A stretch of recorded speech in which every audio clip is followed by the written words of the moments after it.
Assalamualaikum warahmatullahi wabarakatuh. Selamat pagi teman-teman. Hari ini kita akan berdiskusi tentang implementasi nilai dasar ASN berakhlak, khususnya berorientasi pelayanan dan akuntabel. Sebagai ASN, dua nilai ini sangat penting agar pelayanan publik berjalan dengan baik dan dipercaya oleh masyarakat. Dengan contoh kasus yang kita angkat yaitu kasus pelayanan loket prioritas di kantor pertanahan. Baik, langsung saja kita mulai. Gimana nih kalau misalnya menurut Bang Faisal tentang pelayanan loket prioritas ini? Oke, baik Mbak Dewi. Jadi untuk loket prioritas ini memang ada beberapa tahapan untuk petugas loket. Yang pertama, kita sebagai petugas itu menyambut pemohon prioritas yang datang harus dengan senyum, salam, sapa, lalu mempersilakannya untuk duduk. Yang kedua, kita sebagai petugas harus mendengarkan pemohon dengan penuh empati apa yang menjadi kebutuhannya dan juga penuh dengan kesabaran. Yang ketiga, kita juga sebagai petugas harus menerima dan memeriksa berkas pemohon dengan penuh ketelitian.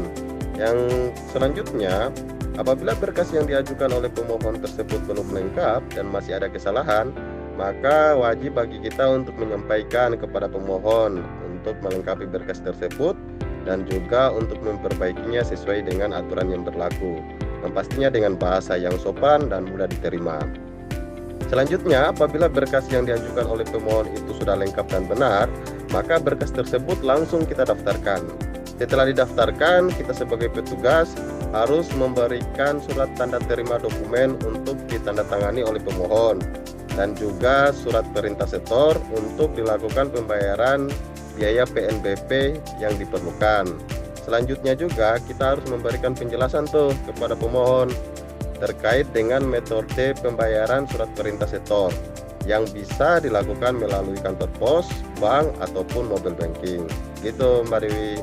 Wah, dari penjelasan Bang Faisal udah lengkap banget nih. Berarti pastinya ada beberapa output dari pelayanan loket prioritas seperti kepuasan pelayanan yang tepat dari masyarakat, terus masyarakat prioritas juga merasa dihargai, setelah itu sistem antriannya pasti lebih tertib, serta pastinya meningkatkan kepercayaan publik terhadap ASN. Wah, bagus banget ya penjelasan dari teman-teman. Aku mau nambahin nih, jadi dengan adanya loket prioritas ini juga sangat terkait dengan mata pelatihan kita, khususnya itu di core values ASN dengan berorientasi pelayanan dan akuntabel, di mana kita dapat memahami dan memenuhi kebutuhan masyarakat, khususnya masyarakat dengan kelompok ataupun memohon langsung. Yang kedua, kita sebagai ASN juga ramah, cekatan, solutif, dan dapat diandalkan. Terus juga kita dapat melakukan perbaikan yang tiada henti. Terus dari kacamata akuntabel, kita juga harus transparansi nih dan terbuka kepada pemohon. Terus juga kita harus bertanggung jawab terhadap hasil kerja kita, dan juga kita harus berintegritas dalam memberikan pelayanan. Ya, betul sekali Mbak Anissa. Jadi loket prioritas ini bertujuan untuk mempercepat layanan dan memprioritaskan pengguna layanan yang mengurus sendiri atau tidak menggunakan surat kuasa. Nah, dampaknya bagi kementerian kita adalah meningkatkan kepercayaan publik terhadap institusi. Nah, itu sangat sesuai dengan visi misi dari kementerian, yaitu terpercaya.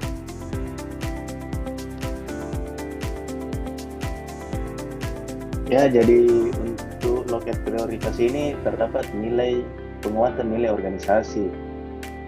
Yang pertama itu ada Peraturan Menteri Pemberdayaan Aparatur Negara dan Reformasi Birokrasi Nomor 11 Tahun 2024 tentang penyelenggaraan pelayanan publik ramah kelompok rentan.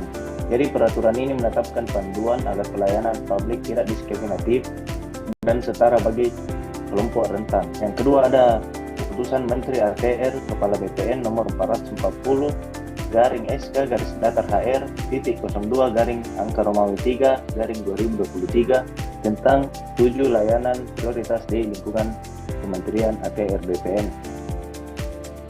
Baik teman-teman, kita simpulkan diskusi hari ini bahwa implementasi nilai berorientasi pelayanan dan akuntabel itu berawal dari perilaku kecil dan konsisten. Terima kasih semuanya, diskusinya sangat inspiratif. Sampai jumpa di diskusi-diskusi lainnya. Apabila ada salah dan kurang, mohon dimaafkan. Wassalamualaikum warahmatullahi wabarakatuh.